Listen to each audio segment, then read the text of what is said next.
overall picture then of what's been happening elsewhere in the United States. Shai Franklin is a partner with Gotham Government Relations, and he joins us now live from New York. Shai, thank you very much indeed for coming on the programme. The Democrats, they're framing this as a referendum on democracy. Of course, the Republicans are looking at the economy and inflation and using that against the Democrats. How do you see this playing out, and how much will these elections set the US political framework for the next couple of years? In terms of how it plays out, the youth vote right now is much higher than it was 2 years ago or 4 years ago. And the youth vote is trending Democratic. So it's possible, the polling is based, even when you're looking at likely voters, it's across various demographics. So if the younger people who are trending more Democratic actually come out and vote more, and they're more energetic, then particularly even than the younger Republican voters, then that could really make a difference in the close races. The Senate has been 52 Democrats and 48 Republicans for the last year and a half, but two of those Democrats in the Senate are not willing to abide major votes that without a 2/3 majority of the Senate. So if an additional 1 or 2 Senate seats can be won by the Democrats, then there would be more opportunity for President Biden to get legislation moved forward in the Senate.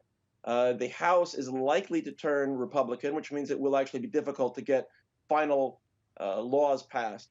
But even over these last 2 years, without having the really solid Democratic majority in the Senate, President Biden has been able to achieve quite a lot. There is an opportunity also to achieve over the next couple of months after the election, before January, when the new Congress is sworn in, to get some additional legislation moving forward. But again, those 2 Senate seats that are on the Democratic side, 2 senators, one from West Virginia, one from Arizona, they may not go along with that. Yeah, potentially damaging then for Joe Biden's presidency. Impossible, though, to keep an eye on this race or any of US politics without keeping an eye on Donald Trump and indeed the candidates who he is supporting in this. Why is that a relevant part of this story?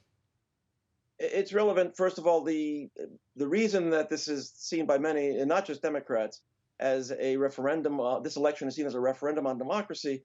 It's not just that it's a referendum, it's that the statewide races, the state level races that are up now include many Republican candidates who have pledged to basically do whatever they can to ensure that in 2 years, when there's a presidential election, if Donald Trump is the candidate, they will do whatever it takes to throw out Democratic votes, to slow down the process of accrediting the new president if it's a Democrat, to have court challenges, to make the polling places more inhospitable and more remote, to do whatever they can, and which means that it will require even more turnout from Democrats than a real majority. They would need more than a majority of Democrats to come out and really vote.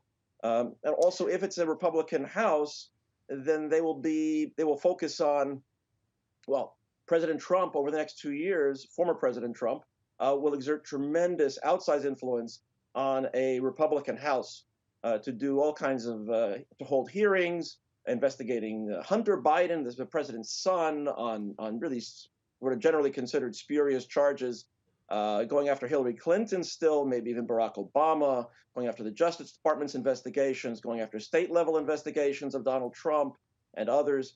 And that could help the Republicans. It could stymie the Democratic White House from moving forward on some of their initiatives, but it could also turn some independent voters against Republicans, as happened in the 1990s when the Republicans impeached President Clinton. And I see Elon Musk is publicly supporting Republicans, having for most of his life voted for Democrats. And specifically, he has a preference for Ron DeSantis over Donald Trump for the presidential nomination. I know we are looking a little bit further ahead now. But does the governor of Florida have enough support, do you think, to take on Donald Trump? It's possible. Ron DeSantis has tried to refashion himself as Trump 2.0. The problem is that Trump 1.0 is still around. So it's hard to predict. It's really hard to predict. Nobody would have predicted 7 years ago that Donald Trump would be the nominee of the Republican Party in the first place. So we'll have to see. DeSantis is very alienating, but so was Donald Trump in terms of people on the other side of the aisle. It's very hard. It's very hard to know if if DeSantis wins re-election this week, then that will help him. But what it really comes down to is the major donors, the big billionaires. Now, billionaire like Elon Musk is rapidly losing his billions with his Twitter and Tesla gambling. And with the way that he speaks, he's losing a lot of credibility. And that's something that Trump could use to run as the anti-establishment candidate once again.